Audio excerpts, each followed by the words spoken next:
Hello friends, मैं शिवशंकर और आप मेरे साथ इस वीडियो में पढ़ेंगे साइंस। और हम लोग 8th क्लास के 18th चैप्टर को आज अध्ययन करेंगे और यह आखिरी चैप्टर है। तो इसका नाम है वायु तथा जल का प्रदूषण, यानी कि जो आप एयर पोल्यूशन और वाटर पोल्यूशन के बारे में जानते हैं और आपने सुना है, इसका हम अध्ययन करेंगे इस चैप्टर के माध्यम से। पहले भी इसका हमने अध्ययन किया है, लेकिन आज कुछ और विस्तार से इस क्लास में दिया हुआ है। तो इस वीडियो में हम देखते हैं कि वायु प्रदूषण, जल प्रदूषण से कैसे हम निजात पा सकते हैं, कैसे ये हमारे लिए घातक है और यह क्यों हो जाते हैं। वायु क्यों प्रदूषित हो जाती है, जल क्यों प्रदूषित हो जाता है। तो इस प्रकार से हम देखते हैं कि क्या क्या इनके कारक हैं और क्या क्या इनके उपाय हैं। ठीक है, तो सबसे पहले देखते हैं कि वायु प्रदूषण, ठीक है, यानी कि एयर पोल्यूशन क्या होता है। Pollution of air and water में सबसे पहले हम डिस्कस करते हैं वायु प्रदूषण के बारे में, यानी कि एयर पोल्यूशन के बारे में। ठीक है, तो हम देखते हैं कि हम कुछ समय तक भोजन के बिना जीवित रह सकते हैं। ठीक है, इस पहले ही बिंदु में आपको यह पढ़ने को मिल रहा है कि हम किसी तरह से कुछ समय तक तो बिना भोजन के जीवित रह सकते हैं। ठीक है, परंतु वायु के बिना तो हम कुछ क्षण भी जीवित नहीं रह सकते हैं। ठीक है, यह बात सही है कि वायु के बिना हम क्या कर सकते हैं, कुछ क्षण भी जीवित नहीं रह सकते हैं। यह साधारण तथ्य हमें बताता है कि स्वच्छ वायु हमारे लिए कितना महत्वपूर्ण है, साफ वायु जो है हमारे लिए कितना महत्वपूर्ण है। ठीक है, तो इस प्रकार से हम देखते हैं कि वायु की हमारे लिए क्या उपयोगिता है। तो सबसे पहले हम बात करते हैं कि आप जानते हैं कि वायु गैसों का मिश्रण है। पता है हमें कि वायु क्या है, बहुत सारे गैसों का मिश्रण है। अब आयतन के अनुसार इस मिश्रण का लगभग 78% नाइट्रोजन तथा लगभग 21% ऑक्सीजन है। कितना है, 78% नाइट्रोजन है और 21% ऑक्सीजन है। ठीक है, ये हम लोग जानते हैं। फिर कार्बन डाइऑक्साइड, ऑर्गन, मीथेन तथा जल वाष्प भी वायु में अल्प मात्रा में उपस्थित रहते हैं। ये सभी भी अल्प मात्रा में, बहुत ही अल्प मात्रा में उपस्थित रहते हैं, क्योंकि आपको यहाँ यही देखने को मिल रहा है कि 78% क्या है, नाइट्रोजन है, और 21% क्या है, आपका ऑक्सीजन है। तो नाइट्रोजन और ऑक्सीजन मिलाकर ही आपके 99% के लगभग पहुंच जाते हैं, 99% हो जाते हैं। बाकी 1% में ये आपके कार्बन डाइऑक्साइड, आर्गन, मीथेन और जल वाष्प यानी कि वाटर वेपर होते हैं। ठीक है, 78 और 21 99 हो जाएंगे। ठीक है, तो आगे बढ़ते हैं और देखते हैं कि क्या कुछ और भी इसके बारे में हम पढ़ सकते हैं। इसमें तो दिया है कि जब वायु में, यानी कि वायु प्रदूषण किसे हम कहते हैं, उसको परिभाषित किया गया है। तो वायु प्रदूषण को परिभाषित किया गया है यह बोलकर कि जब वायु ऐसे अनचाहे पदार्थों के द्वारा संदूषित हो जाती है जो सजीव तथा निर्जीव दोनों के लिए हानिकारक है। ठीक है, यानी कि इसमें कुछ ऐसे अनचाहे पार्टिकल्स आ जाते हैं जो हमारे लिए क्या होते हैं, हानिकारक होते हैं, और जो निर्जीव चीज़ें हैं उनके लिए भी हानिकारक होते हैं। यानी कि निर्जीव चीज़ें कहने का मतलब है कि ये क्या करते हैं, वायु का जो प्रदूषण है वह, ये जो इमारतें होती हैं, ये विश्व के धरोहर जो होते हैं, उनको ये क्या करते हैं, क्षति पहुंचाते हैं। ठीक है, तो इस प्रकार से क्या होता है कि इनमें व्याप्त जो हानिकारक पार्टिकल्स होते हैं वही क्या कहलाते हैं, उनके मिल जाने से वायु प्रदूषित हो जाती है और इसको हम वायु प्रदूषण कहते हैं। यानी कि जब वायु में ऐसे अनचाहे पदार्थों के द्वारा संदूषित हो जाती है जो सजीव तथा निर्जीव दोनों के लिए हानिकारक है, तो इसे हम वायु प्रदूषण कहते हैं। ठीक है, इसे हम एयर पोल्यूशन कहते हैं। वायु कैसे प्रदूषित होती है, इसके क्या क्या कारण हैं। ठीक है, वायु प्रदूषित कैसे हो जाती है, इसको हम देखते हैं कि किस प्रकार से, how does air get polluted.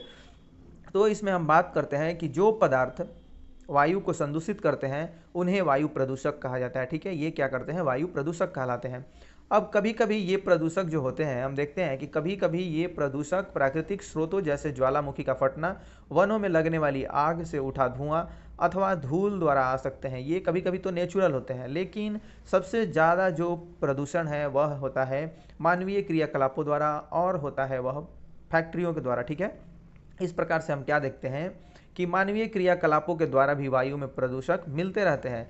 इन वायु प्रदूषकों का स्रोत फैक्ट्री, विद्युत संयंत्र, स्वचालित वाहन, ठीक है, या और वाहन निर्वातक होते हैं, और फिर जलावन, लकड़ी तथा उपलों के जलने से निकला हुआ धुआं हो सकता है। ये सभी भी क्या करते हैं, इसको प्रभावित करते हैं। इस प्रकार आप फैक्ट्रियों से निकले हुए धुएं को देख रहे हैं, और जो वाहन है यानी कि ये भी चलते हैं तो स्मोक को क्या करते हैं, रिलीज करते हैं, धुआं को छोड़ते हैं। ठीक है, तो इस प्रकार से भी फैक्ट्री से भी और जो हमारे वाहन हैं वो भी धुआं छोड़ते हैं, जिससे वायु प्रदूषित होती है। अब हम क्या देखते हैं कि बहुत सी श्वसन समस्याएं वायु प्रदूषण के कारण होती है। बहुत सारे ऐसे श्वसन रोग हैं जो वायु प्रदूषण के कारण होते हैं। ठीक है, तो वाहन अधिक मात्रा में कार्बन डाइऑक्साइड, ठीक है, ये कार्बन डाइऑक्साइड छोड़ता है, कार्बन मोनोऑक्साइड छोड़ता है, फिर ये क्या होता है, नाइट्रोजन ऑक्साइड तथा धुआं उत्पन्न करते हैं। ये क्या करते हैं, वाहन जो है यानी कि जो मोटर व्हीकल्स हैं वो क्या करते हैं, कार्बन मोनोऑक्साइड, ठीक है, ये वाहन अधिक मात्रा में carbon monoxide, carbon dioxide, nitrogen oxide तथा धुआं उत्पन्न करते हैं। अब पेट्रोल तथा डीजल जैसे ईंधनों के अपूर्ण दहन से कार्बन मोनोऑक्साइड उत्पन्न होती है, ठीक है। यह एक विषैली गैस है। यह रुधिर में ऑक्सीजन वाहक क्षमता को घटा देती है, यानी कि ये जो ऑक्सीजन का वहन होता है हमारे शरीर में उसको ये घटा देती है, ठीक है। अब हम देखते हैं कि क्या आप जानते हैं, यदि दिल्ली में पंजीकृत वाहनों को एक के बाद एक लाइन में खड़ा करें तो यह संसार की दो सर्वाधिक लंबी नदियों नील तथा अमेजन की संयुक्त लंबाई के लगभग बराबर लंबी हो जाएंगी, ठीक है। यानी कि इतने वाहन हैं दिल्ली में, केवल एक जो क्षेत्र है आपका दिल्ली, एक राज्य जो है, एक यूनियन टेरिटरी है दिल्ली, इसकी वाहनों को एक कतार में हम लगा दें तो यह विश्व की जो दो बड़ी नदियां हैं नील और अमेजन, उसकी लंबाई के बराबर हो जाएंगे। यानी कि आप वाहनों की संख्या का अनुमान लगा सकते हैं कि कितने हो जाएंगे। तो अब हम देखते हैं कि सर्दियों में वायुमंडल में दिखने वाली कोहरा जैसी मोटी परत, याद है आपको, ये बताया जा रहा है कि ये बूझो और पहेली जो कि इनके मस्तिष्क में जो क्वेश्चन चल रहे होते हैं उनको पूछते हैं और ये बताते हैं कि सर्दियों में वायुमंडल में दिखने वाली कोहरे जैसी मोटी परत, मुझे याद है, ठीक है, यह धूम कोहरा होता है। यह क्या होता है, धूल और कोहरा होता है जो धुएं तथा कोहरे से बनता है। यह किससे बनता है, धूम कोहरा, तो यह धुएं तथा कोहरे से बनता है। धुएं में नाइट्रोजन के ऑक्साइड उपस्थित हो सकते हैं जो अन्य वायु प्रदूषकों तथा कोहरे के संयोग से धूम कोहरा बनाते हैं, ठीक है। ये क्या बनाते हैं, ऐसे संयोग करके धूम कोहरा बनाते हैं। इसके कारण सांस लेने में कठिनाई वाले रोगों जैसे दमा, खांसी तथा बच्चे में सांस के साथ क्या होता है, हरहराहट उत्पन्न होती है। यानी कि आप चेस्ट में अगर आप स्टेथोस्कोप लगा के सुने या ऐसे भी गले में क्या होती है, हरहराहट उत्पन्न होती है, यानी कि सांस लेने में उनको दिक्कत होती है, ठीक है। अब हम क्या देखते हैं, बहुत से उद्योग भी वायु प्रदूषण के लिए उत्तरदायी हैं। ये भी रिस्पॉन्सिबल हैं, किसके लिए, ये भी जिम्मेवार हैं किसके लिए, तो वायु प्रदूषण के लिए, बहुत से जो उद्योग धंधे हैं, ठीक है। अब पेट्रोलियम परिष्करणशालाएं सल्फर डाइऑक्साइड तथा नाइट्रोजन डाइऑक्साइड जैसे गैसीय प्रदूषकों की प्रमुख स्रोत हैं, ठीक है। ये जो होते हैं पेट्रोलियम परिष्करणशाला, इसका जो रिफाइनरी वगैरह जो होते हैं वो क्या करते हैं, सल्फर डाइऑक्साइड तथा नाइट्रोजन डाइऑक्साइड जैसे गैसीय प्रदूषकों को रिलीज करते हैं, ठीक है, और इसके प्रमुख स्रोत होते हैं।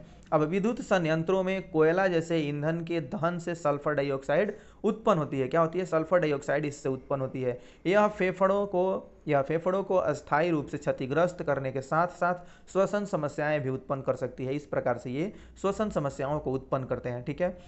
अब हम क्या देखते हैं कि अन्य प्रकार के प्रदूषक, यानी कि ये क्लोरोफ्लोरोकार्बन CFC, ठीक है, ये क्लोरोफ्लोरोकार्बन भी बहुत घातक होता है। और ये इसको हम देखते हैं कि रेफ्रिजरेटर, एयर कंडीशनर तथा एरोसॉल फुहार में होता है, ठीक है। इस प्रकार से जो भी रेफ्रिजरेटर और आप एयर कंडीशनर यूज़ करते हैं अपने घरों में अपने वातावरण को अनुकूलित करने के लिए, वो हमारे वातावरण को तो ज़रूर कुछ अनुकूलित करते हैं लेकिन ये बहुत ज़्यादा हानिकारक भी होते हैं, ठीक है, क्योंकि इनसे क्या होता है, क्लोरोफ्लोरोकार्बन रिलीज होता है, ठीक है। इनसे इनके यूज से क्लोरोफ्लोरोकार्बन का निर्माण होता है।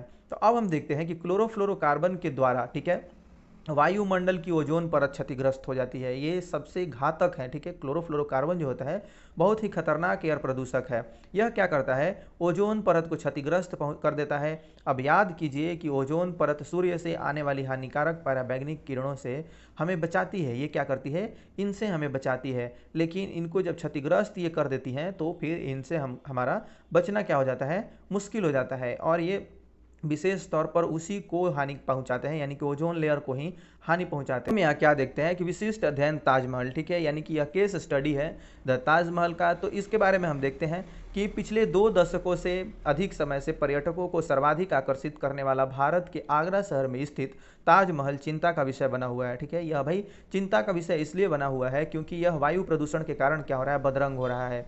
तो हम यह देखते हैं कि विशेषज्ञों ने यह चेतावनी दी है कि वायु प्रदूषक इसके सफ़ेद संगमरमर को क्या कर रहे हैं, बदरंग कर रहे हैं। अतः वायु प्रदूषण द्वारा केवल सजीव ही प्रभावित नहीं होते हैं, किंतु भवन, स्मारक तथा प्रतिमाएं जैसी निर्जीव वस्तुएं भी प्रभावित होती हैं। ये सभी भी क्या हो रही हैं, इससे प्रभावित हो रही हैं, जो कि निर्जीव हैं। अब हम क्या देखते हैं कि आगरा तथा इसके चारों ओर स्थित रबड़ प्रक्रमण, ठीक है, स्वचालित वाहन, रसायन और विशेषकर मथुरा तेल परिष्करणी जो है जैसे उद्योग सल्फर डाइऑक्साइड तथा नाइट्रोजन डाइऑक्साइड, ठीक है, जैसे प्रदूषकों को उत्पन्न करने के लिए उत्तरदायी रहे हैं। ये सभी इसके उत्तरदायी हैं। अब ये क्या करते हैं, जो सल्फर डाइऑक्साइड और नाइट्रोजन डाइऑक्साइड जो इससे निकलते हैं, ये जल वाष्प पे वायुमंडल में उपस्थित जल वाष्प से अभिक्रिया करके क्या बनाते हैं, सल्फ्यूरिक अम्ल बनाते हैं और नाइट्रिक अम्ल बनाते हैं। और ये वर्षा को अम्लीय बनाकर, ये क्या करते हैं, वर्षा को अम्लीय बनाकर वर्षा के साथ पृथ्वी पर बरस जाते हैं। इसे अम्ल वर्षा भी हम कहते हैं, ठीक है। इसे क्या कहते हैं, हम अम्ल वर्षा भी कहते हैं, जो ये यानी कि एसिड रेन, एक तरह से रेन के रूप में एसिड बरसता है, ठीक है। तो अम्ल वर्षा के कारण क्या होता है, स्मारक के संगमरमर का संक्षारण होता है। ये जो संगमरमर है उनको हानि पहुंचता है। अब इस परिघटना को संगमरमर कैंसर भी कहते हैं। यानी कि ये क्या करता है, संगमरमर कैंसर उत्पन्न करता है। ये जो एसिड रेन होता है और जो एसिड के रूप में जो बारिश होती है, वो संगमरमर में कैंसर को करता है, कैंसर का कारण बनता है। इस प्रकार से आप ताजमहल को देख सकते हैं, ताजमहल है ये। और हम क्या देखते हैं कि इसी को ये बदरंग कर रहे हैं। अब पौधा घर प्रभाव क्या होता है, ठीक है, यानी कि जो ग्रीन हाउस इफेक्ट है वो हम किसको बोलते हैं, इसको देख लेते हैं। तो सूर्य की किरणें वायुमंडल से गुजरने के पश्चात पृथ्वी की सतह को गर्म करती हैं। क्या करती हैं, सूर्य की जो किरणें होती हैं वायुमंडल से जब गुजरती हैं तो उसके पश्चात ये पृथ्वी की सतह यानी कि जो सरफेस होता है उसको गर्म करती हैं। हम देखते हैं कि पृथ्वी पर पड़ने वाले सूर्य के विकिरणों का कुछ भाग पृथ्वी अवशोषित कर लेती है, ठीक है। ये क्या कर लेती है, पृथ्वी इसको अवशोषित कर लेती है और कुछ भाग परावर्तित होकर वापस कहाँ चला जाता है, अंतरिक्ष में लौट जाता है। कुछ भाग को अवशोषित कर लेती है और कुछ भाग परावर्तित होकर के वापस अंतरिक्ष में लौट जाता है। परावर्तित विकिरणों का कुछ भाग वायुमंडल में रुक जाता है, ठीक है। ये रुका हुआ विकिरण पृथ्वी की ओर क्या करता है, पृथ्वी को और गर्म करता है। अब हम क्या देखते हैं, पृथ्वी को यह रुका हुआ भाग भी क्या करता है, रुका हुआ भाग जो पृथ्वी अवशोषित कर लेती है, यह पृथ्वी को और गर्म करता है। यदि आपने किसी पौधाशाला यानी कि नर्सरी अथवा अन्य किसी स्थान पर पौधा घर को देखा होगा तो याद कीजिए कि सूर्य की ऊष्मा पौधा घर में प्रवेश तो कर जाती है पर इससे बाहर नहीं निकल पाती है, उससे वो बाहर नहीं निकल पाती है, ऐसा उसको बनाया जाता है, ठीक है। अब हम क्या देखते हैं कि यही रुकी हुई ऊष्मा पौधा घर को गर्म करती है। पृथ्वी के वायुमंडल द्वारा रोके गए विकिरण यही कार्य करते हैं। यही क्या करते हैं, जो पृथ्वी के वायुमंडल द्वारा रोके हुए जो विकिरण होते हैं वो यही कार्य करते हैं, यानी कि गर्म यानी कि ऊष्मा प्रदान करते हैं। यही कारण है कि उसे पौधा घर प्रभाव यानी कि ग्रीन हाउस इफेक्ट हम कहते हैं। इस प्रक्रम के बिना पृथ्वी पर जीवन संभव नहीं हो सकता है। यही प्रक्रम जो है यानी कि यही कार्यविधि जो है वह क्या करती है, हमारे जीवन को सुचारू बनाती है। अब यह प्रक्रम जीवन के लिए खतरा बन गया है, लेकिन अब यह क्या होता है कि जो प्रक्रम है यानी कि ये जो इफेक्ट है ये हमारे लिए खतरा बन गया है, ठीक है। इस प्रभाव के लिए हवा में कार्बन डाइऑक्साइड की अधिकता उत्तरदायी है। ये क्या देखते हैं हम कि कार्बन डाइऑक्साइड यानी कि ज़्यादा हो गया है, वही इसके लिए उत्तरदायी है और यह प्रक्रम हमारे जीवन के लिए खतरा बन गया है। पहले क्या था, यानी कि जब ये वायु प्रदूषण और कार्बन डाइऑक्साइड की मात्रा कम थी उस टाइम क्या हम देखते थे कि इस प्रक्रम के बिना पृथ्वी पर जीवन संभव नहीं हो सकता है। लेकिन अब क्या हम देखते हैं कि यही प्रक्रम हमारे लिए खतरा बन गया है और उसका कारण है वायु में कार्बन डाइऑक्साइड की अधिकता, ठीक है, यानी कि यह उत्तरदायी है, कार्बन डाइऑक्साइड की अधिक मात्रा। हम क्या देखते हैं कि आप जानते हैं कि कार्बन डाइऑक्साइड वायु का एक घटक है। हम जानते हैं कि कार्बन डाइऑक्साइड क्या है, यह वायु का घटक है।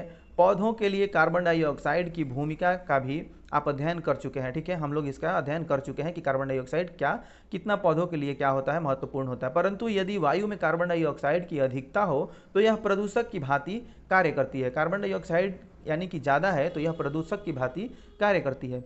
अब हम देखते हैं कि एक ओर तो मानवीय क्रियाकलापों के लिए निरंतर कार्बन डाइऑक्साइड वातावरण में मोचित हो रही है, यानी कि इसमें है, और इसमें क्या होती है वो, यानी कि साइकिल एक चलता है जिससे कार्बन डाइऑक्साइड ये पूरा होता रहता है, ठीक है। अब हम क्या देखते हैं कि तथा दूसरी ओर वन क्षेत्र घट रहा है। एक तरह से हम देख रहे हैं कि यानी कि मानवीय गतिविधियां बढ़ रही हैं और जो इसका अवशोषण करने वाले पौधे हैं वो कट रहे हैं और वो दिन प्रतिदिन घट रहे हैं, ठीक है। यही कारण है कि कार्बन डाइऑक्साइड पृथ्वी पर बहुत ज़्यादा मात्रा में अभी बढ़ने लगा है। तो अब पौधे प्रकाश संश्लेषण के लिए वायुमंडल से कार्बन डाइऑक्साइड का उपयोग करते हैं, जिसके कारण वायु में कार्बन डाइऑक्साइड की मात्रा कम हो जाती है। वनोन्मूलन के कारण वायु में कार्बन डाइऑक्साइड की मात्रा बढ़ जाती है, क्योंकि कार्बन डाइऑक्साइड की खपत करने वाले वृक्षों की संख्या घट जाती है। ठीक है, ये क्या हो रहा है कि मानवीय गतिविधियां बढ़ रही हैं और इसको कम करने के लिए और इसको यूज में लाने वाले जो पेड़ पौधे हैं वो दिन प्रतिदिन घट रहे हैं। ठीक है, इस प्रकार मानवीय क्रियाकलाप वायुमंडल में कार्बन डाइऑक्साइड के संचय में योगदान देते हैं। ठीक है, इसको संचय में योगदान देते हैं। क्या देखते हैं कि कार्बन डाइऑक्साइड ऊष्मा को रोक लेती हैं और उसे वायुमंडल में नहीं जाने देती, वायुमंडल में उसको नहीं जाने देती हैं। वायुमंडल, इसके परिणाम स्वरूप वायुमंडल के औसत ताप में निरंतर वृद्धि हो रही है। इसके कारण क्या होता है, वायुमंडल में निरंतर वृद्धि हो रही है, यही ग्लोबल वार्मिंग कहलाता है। ठीक है, इसे ही विश्व उष्णन हम कहते हैं, यानी कि ग्लोबल वार्मिंग कहते हैं।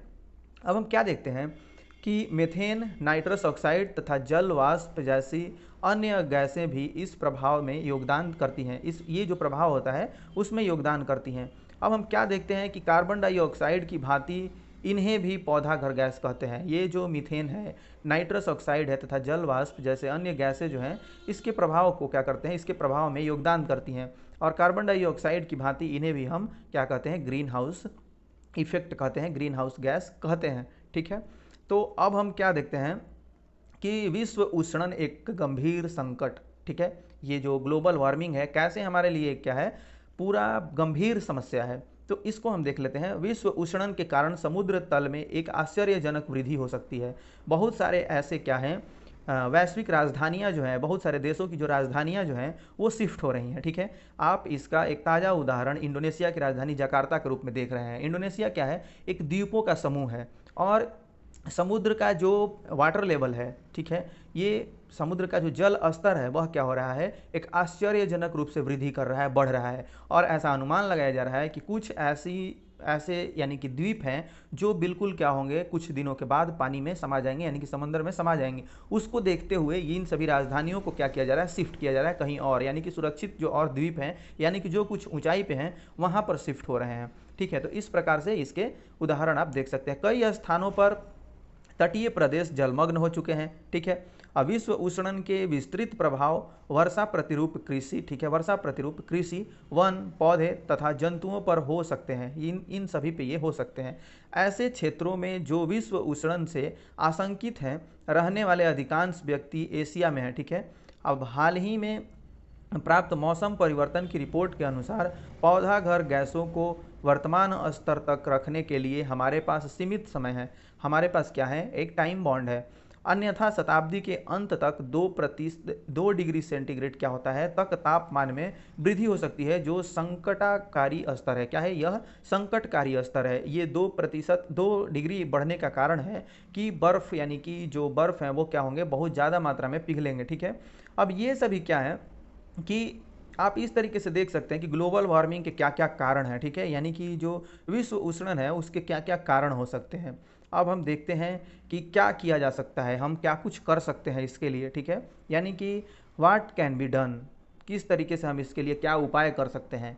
तो वाहन जो है, यानी कि जो भी मोटर व्हीकल्स हैं उनको क्या करें, हम सीमित करें और हम अपना पब्लिक वाहन ना चला करके, अपना प्राइवेट वाहन ना चला करके क्या करें, उसको पब्लिक वाहन की तरफ शिफ्ट हो, यानी कि जो भी सरकारी गाड़ियां चलती हैं उसके तरफ क्या हो, शिफ्ट हो। लेकिन वह तभी संभव है जब सही नीतियां अपनाई जाएंगी। ठीक है, यानी कि समय पर ये इन सभी जो यानी कि पब्लिक जो ट्रांसपोर्ट हैं उनका संचालन होगा। ठीक है, तो इसके लिए बहुत कुछ करना बाकी है और ईंधन के रूप में भी बदलाव लाना जरूरी है। और हम क्या देखते हैं कि अभी भी बहुत जगह पे क्या होता है, डीजल और पेट्रोल का इस्तेमाल होता है वाहन में ईंधन के रूप में, लेकिन उसको क्या करना पड़ेगा, शिफ्ट करना पड़ेगा सीएनजी जैसे ईंधन में। ठीक है, तो सीएनजी क्या होता है, यह एक कंप्रेस्ड नेचुरल गैस होता है जो कि कम प्रदूषण को क्या करता है, यानी कि वायु में कम प्रदूषण, यानी कि जो हानिकारक पार्टिकल्स होते हैं उनको रिलीज करता है। तो वाहनों को शीशा रहित पेट्रोल, ठीक है, सीएनजी जैसे अन्य ईंधनों द्वारा चलाए जाने का निर्णय लिया जाना चाहिए। ठीक है, ये इस तरीके से ये निर्णय लिया जाना चाहिए और कुछ छोटे छोटे जो स्टेप्स हैं उनको ले करके क्या कर सकते हैं, हम उसको कम कर सकते हैं वायु प्रदूषण को। अब हमें अपनी ऊर्जा की आवश्यकता की पूर्ति के लिए जीवाश्म ईंधन के स्थान पर वैकल्पिक ईंधनों को अपनाने की जरूरत है। ठीक है, ये जो आप जीवाश्म ईंधन यानी कि पेट्रोलियम, डीजल वगैरह, ये सभी क्या है, जीवाश्म ईंधन है। तो इसको त्याग करके हमें क्या करना चाहिए, वैकल्पिक ईंधन है, यानी कि जो आप बैटरी चालित जो वाहन है या जो सौर ऊर्जा का उपयोग है, इलेक्ट्रिक वाले जो भी वाहन हैं, उनको क्या करना पड़ेगा, हमें अपनाना पड़ेगा और उनको चलाना पड़ेगा। तब जा कर के कुछ हद तक क्या हो सकता है, हम इसमें परिवर्तन देख सकते हैं। अब ये क्या होता है, ये वैकल्पिक ईंधन सौर ऊर्जा, जल ऊर्जा तथा पवन ऊर्जा हो सकते हैं। ये जो वैकल्पिक ऊर्जा है कौन कौन, यानी कि सौर ऊर्जा है, जल ऊर्जा है और पवन ऊर्जा है, ये वैकल्पिक ऊर्जा है। इनके तरफ हमें क्या होगा, शिफ्ट होना पड़ेगा। इनके तरफ हमको शिफ्ट होना पड़ेगा। ये किसको छोड़ करके, तो जो भी अभी हम ऊर्जा का यूज़ करते हैं, यानी कि जो आप जीवाश्म ईंधनों का यूज़ करते हैं, उसको छोड़ करके हमें इन सभी यानी कि वैकल्पिक ईंधनों के तरफ शिफ्ट होना पड़ेगा। अब हम देखते हैं कि हमारे थोड़े से योगदान में पर्यावरण की अव्यवस्था, यानी कि जो भी अभी अव्यवस्थित है, हम देखते हैं कि हमारे थोड़े से योगदान से पर्यावरण की अवस्था में क्या होता है, विशाल अंतर उत्पन्न हो सकता है। हम पेड़ यानी कि वृक्ष लगा सकते हैं तथा पड़ोस में लगे वृक्षों का पोषण कर सकते हैं। क्या आप वन महोत्सव के विषय में जानते हैं? यह जुलाई माह में प्रति वर्ष लाखों वृक्ष रोपित किए जाते हैं। इसमें क्या होता है, जब जुलाई माह में क्या होता है, यानी कि वन महोत्सव मनाया जाता है और जुलाई माह में प्रतिवर्ष लाखों वृक्ष लगाए जाते हैं, रोपित किए जाते हैं। इस प्रकार से वृक्ष लगा करके हम क्या कर सकते हैं, अपने पर्यावरण को बचा सकते हैं और प्रदूषण को रोक सकते हैं। अब जल प्रदूषण क्या है, ठीक है, यानी कि वाटर पॉल्यूशन क्या है, किस प्रकार से यह हमारे लिए हानिकारक है। तो जैसे हम क्या कर सकते हैं, भोजन के बिना कुछ समय तक रह सकते हैं, तो और इसके वायु के बिना पल भर भी नहीं रह सकते, उसी प्रकार क्या है कि भोजन से ज़्यादा हमारे लिए आवश्यक क्या है, जल है, यानी कि पानी है। ठीक है, तो पानी भी क्या है, हमारे लिए बहुत ही आवश्यक और नितांत आवश्यक चीज़ है। तो हम क्या देखते हैं कि जब भी वाहित मल, ये यानी कि जो सीवेज वगैरह में बह के मल आते हैं, विषैले रसायन, गाद आदि जैसे हानिकारक पदार्थ जल में मिल जाते हैं। ठीक है, ये क्या होते हैं, जल में मिल जाते हैं, तो जल प्रदूषित हो जाता है। इससे क्या होता है, जल प्रदूषित हो जाता है। जल को प्रदूषित करने वाले पदार्थों को जल प्रदूषक कहते हैं। इनको जो जो भी पार्टिकल्स हैं जो जल को यानी कि पानी को प्रदूषित करते हैं, वो क्या कहलाते हैं, जल प्रदूषक कहलाते हैं। उनको हम जल प्रदूषक कहते हैं। अब जल कैसे प्रदूषित हो जाता है, ठीक है, यानी कि how does water get polluted, यह कैसे प्रदूषित हो जाता है, इसका हम एक विशिष्ट अध्ययन करते हैं। ठीक है, यानी कि ये कॉज स्टडी हैं, जितने भी हैं ये विशिष्ट अध्ययन है, वो कॉज स्टडी हैं। हम देखते हैं कि गंगा भारत की प्रसिद्ध नदियों में से एक है। ठीक है, यह क्या बनाया हुआ है, उसी का गंगा का ही एक चित्र के माध्यम से, एक मैप के माध्यम से समझाने का कोशिश किया गया। ठीक है, ये किन किन राज्यों से होकर गुजरती है। यह उत्तराखंड है। ठीक है, उत्तराखंड के ये गोमुख से होकर के आती है। ठीक है, और ये उत्तर प्रदेश और बिहार फिर पश्चिम बंगाल होते हुए जा करके बंगाल की खाड़ी में मिलती है। ठीक है, तो इस प्रकार से यह बहुत सारे राज्यों से होकर के बहती है और वो क्या करती है, बहुत सारे अपने साथ यानी कि गंदगी और मल को ये सारे जो भी इसके तट पर बसे हुए शहर हैं वो क्या करते हैं, इसमें छोड़ देते हैं और बिना ट्रीट किए हुए यानी कि इनका बिना शोधन किए हुए ये जो नदी नाले हैं छोटे छोटे नाले, उनको क्या किया जाता है, गंगा में छोड़ दिया जाता है और ये क्या करते हैं, इसको प्रदूषित करते हैं। और इस पर क्या है, जनसंख्या का बहुत अधिक भार है। ठीक है, यह हमारे जनसंख्या को बहुत ज़्यादा पानी देती है और सिंचाई के लिए भी उपयोग में आती है, लेकिन हम इसका ख्याल नहीं रख रहे और हम इसको प्रदूषित करते जा रहे हैं। करोड़ों व्यक्ति अपनी दैनिक आवश्यकताओं और जीविका के लिए इस पर निर्भर हैं, लेकिन हम क्या करते हैं, परंतु हाल ही में प्रकृति के लिए विश्वव्यापी कोष यानी कि जो WWF है, वर्ल्ड वाइड फंड है, द्वारा क्या किया गया है, अध्ययन में यह पाया गया है कि गंगा सागर की 10 ऐसी नदियों में से एक है जिनका अस्तित्व खतरे में है।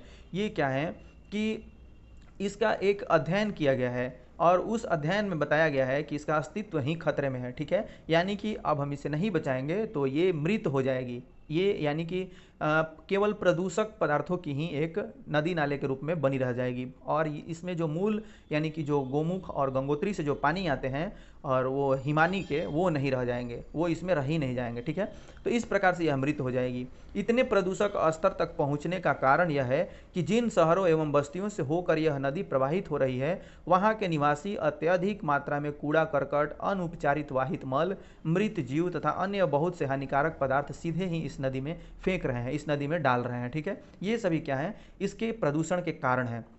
अब वहाँ यह नदी निर्जीव हो गई है। क्या देखते हैं हम कि वास्तव में कई स्थानों पर प्रदूषण स्तर इतना अधिक है कि इसके जल में जल जीव जीवित नहीं रह पाते हैं। क्या होते हैं? जलीय जो जीव हैं वह जीवित नहीं रह पाते हैं। वहाँ यह नदी निर्जीव हो गई है, यानी कहीं कहीं यह नदी क्या हुई है, अभी ही निर्जीव हो गई है। तो 1985 में इस नदी को बचाने के लिए एक महत्वाकांक्षी परियोजना आरंभ की गई। इसे गंगा कार्य परियोजना कहते हैं। क्या होता है हमारे देश में कि बहुत सारी जो परियोजनाएं आती हैं, लेकिन वो सभी कहाँ चली जाती हैं, किसी के उसके पैसे किसके पेट में चले जाते हैं वो हमें पता ही नहीं चलता, और नदी गंदी की गंदी ही रह जाती है और करोड़ों रुपए का खर्च भी दिखा दिया जाता है। लेकिन अब क्या हुआ है, अभी कुछ इसके स्टेप लिए गए हैं।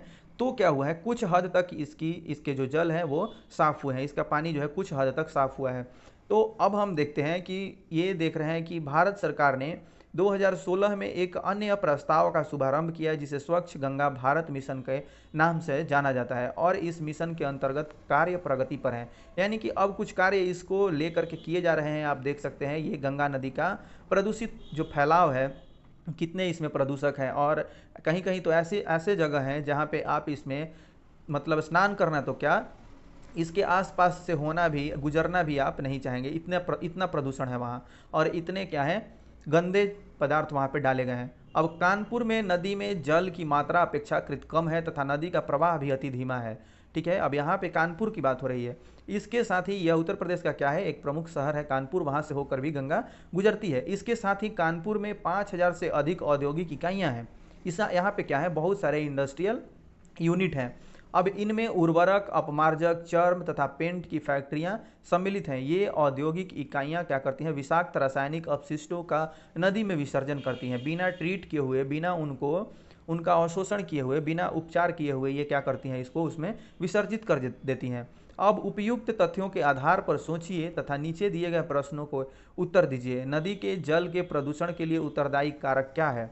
फिर हम देखते हैं कि गंगा नदी की पूर्व गरिमा को प्राप्त करने के लिए क्या उपाय किए जा सकते हैं। आप इन सभी प्रश्नों का उत्तर ढूंढने का कोशिश करेंगे। ठीक है, तो अब हम देखते हैं कि बहुत सी औद्योगिक इकाइयां हानिकारक रसायनों को नदी तथा नालों में प्रवाहित करती हैं, जिसके कारण जल प्रदूषण होता है। इसी के कारण क्या होता है, जल प्रदूषण। अब हम यहाँ क्या देखते हैं कि इन विसर्जित जो ये विसर्जित करते हैं अनुपचारित जो भी रासायनिक चीज़ें हैं और जो नाले हैं उनको, तो इन विसर्जित रसायनों में आर्सेनिक, लेड तथा क्या होते हैं, फ्लोराइड होते हैं, जिनसे पौधे तथा पशुओं में क्या होता है, अविषता उत्पन्न हो जाती है। ठीक है, यानी कि ये क्या हो जाते हैं, एक तरह से विषाक्त चीज़ों को ग्रहण करते हैं, और ये बहुत ही खतरनाक होता है और इनके लिए हानिकारक होता है। इसे रोकने के लिए सरकार ने अधिनियम बनाए हैं।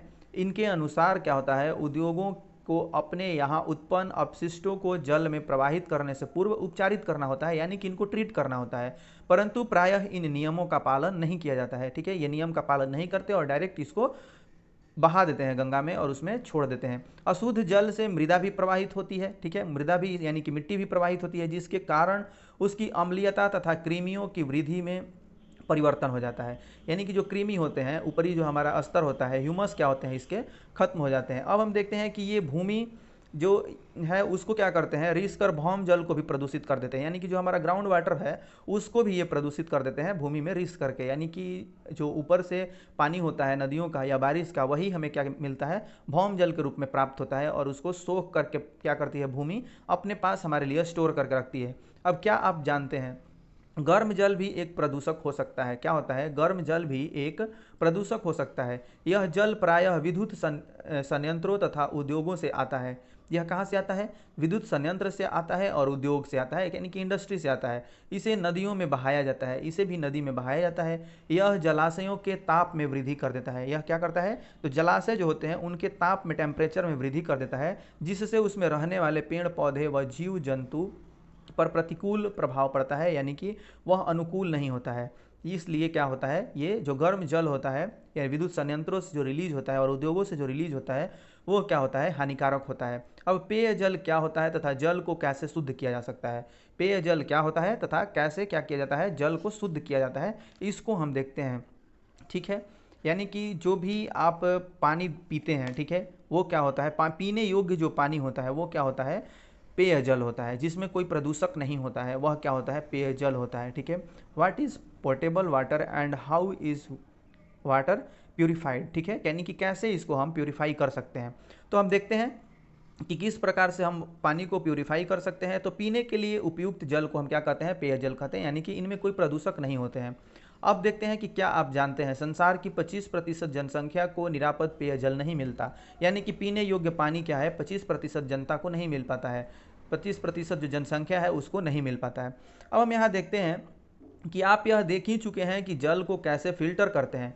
यह अपद्रव्यों क्या है, अपद्रव्यों को दूर करने की भौतिक विधि है। आम प्रचलित घरेलू फिल्टर कैंडल फिल्टर होता है, ठीक है, क्या होता है यह कैंडल फिल्टर। अब हम क्या देखें कि जल को कैसे शुद्ध किया जाता है, ये सब इनका हम क्या किए हैं पीछे 7 क्लास में भी अध्ययन कर चुके हैं। इसमें हम विस्तार से उसके बारे में चर्चा नहीं करेंगे, आप उन सभी लेसन्स को जरूर देख लेंगे। बहुत से घरों में निरापद जल को प्राप्त करने के लिए उबालने की विधि का उपयोग किया जाता है, यानी कि उसको उबाल करके पीने योग्य बना दिया जाता है। उबालने से जल में उपस्थित जीवाणु क्या होते हैं, मर जाते हैं, ठीक है।